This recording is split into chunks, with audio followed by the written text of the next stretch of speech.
Chapter 11. Clean and unclean animals. And the Lord spake unto Moses and to Aaron, saying unto them, Speak unto the children of Israel, saying, These are the beasts which ye shall eat among all the beasts that are on the earth. Whatsoever partake the hoof, and is cloven-footed, and cheweth the cud, among the beasts, that shall ye eat. Nevertheless these shall ye not eat of them that chew the cud, or of them that divide the hoof, as the camel, because he cheweth the cud, but divideth not the hoof, he is unclean unto you. And the coney, because he cheweth the cud, but divideth not the hoof, he is unclean unto you. And the hare, because he cheweth the cud, but divideth not the hoof, he is unclean unto you. And the swine, though he divide the hoof, and be cloven-footed, yet he cheweth not the cud, he is unclean to you.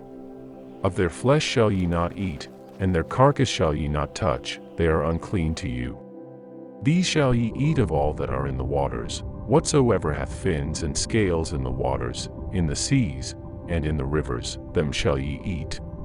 And all that have not fins and scales in the seas, and in the rivers, of all that move in the waters, and of any living thing which is in the waters, they shall be an abomination unto you. They shall be even an abomination unto you. Ye shall not eat of their flesh, but ye shall have their carcasses in abomination. Whatsoever hath no fins nor scales in the waters, that shall be an abomination unto you.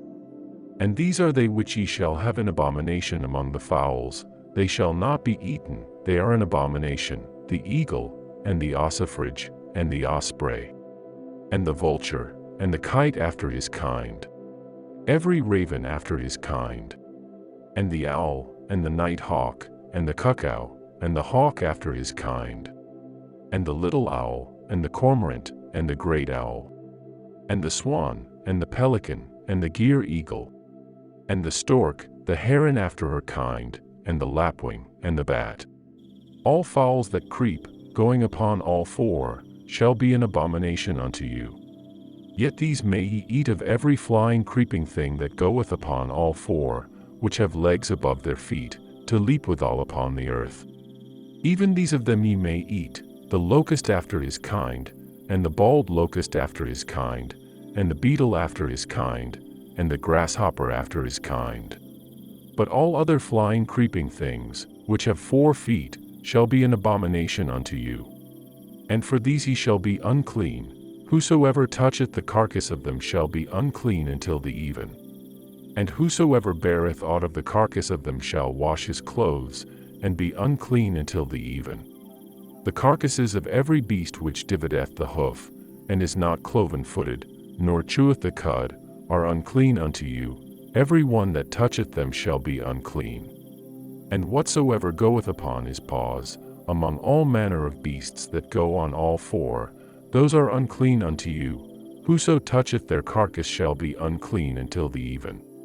And he that beareth the carcass of them shall wash his clothes, and be unclean until the even, they are unclean unto you. These also shall be unclean unto you among the creeping things that creep upon the earth, the weasel, and the mouse, and the tortoise after his kind, and the ferret, and the chameleon, and the lizard, and the snail, and the mole.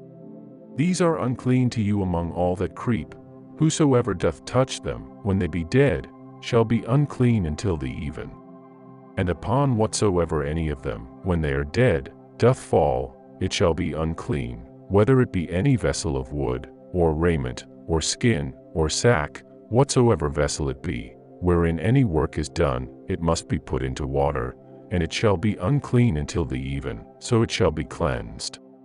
And every earthen vessel, whereinto any of them falleth, whatsoever is in it shall be unclean, and ye shall break it. Of all meat which may be eaten, that on which such water cometh shall be unclean, and all drink that may be drunk in every such vessel shall be unclean. And everything whereupon any part of their carcass falleth shall be unclean, whether it be oven, or ranges for pots, they shall be broken down, for they are unclean and shall be unclean unto you. Nevertheless a fountain or pit, wherein there is plenty of water, shall be clean, but that which toucheth their carcass shall be unclean. And if any part of their carcass fall upon any sowing seed which is to be sown, it shall be clean. But if any water be put upon the seed, and any part of their carcass fall thereon, it shall be unclean unto you. And if any beast, of which ye may eat, die, he that toucheth the carcass thereof shall be unclean until the even. And he that eateth of the carcass of it shall wash his clothes, and be unclean until the even.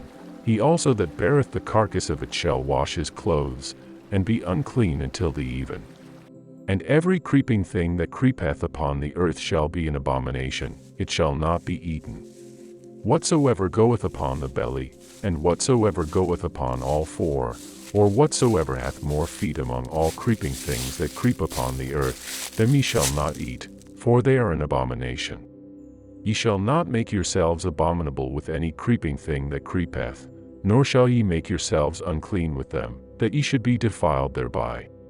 For I am the Lord your God.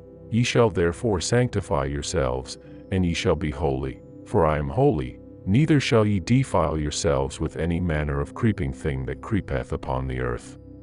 For I am the Lord that bringeth you up out of the land of Egypt, to be your God. Ye shall therefore be holy, for I am holy. This is the law of the beasts, and of the fowl, and of every living creature that moveth in the waters, and of every creature that creepeth upon the earth. To make a difference between the unclean and the clean, and between the beast that may be eaten and the beast that may not be eaten.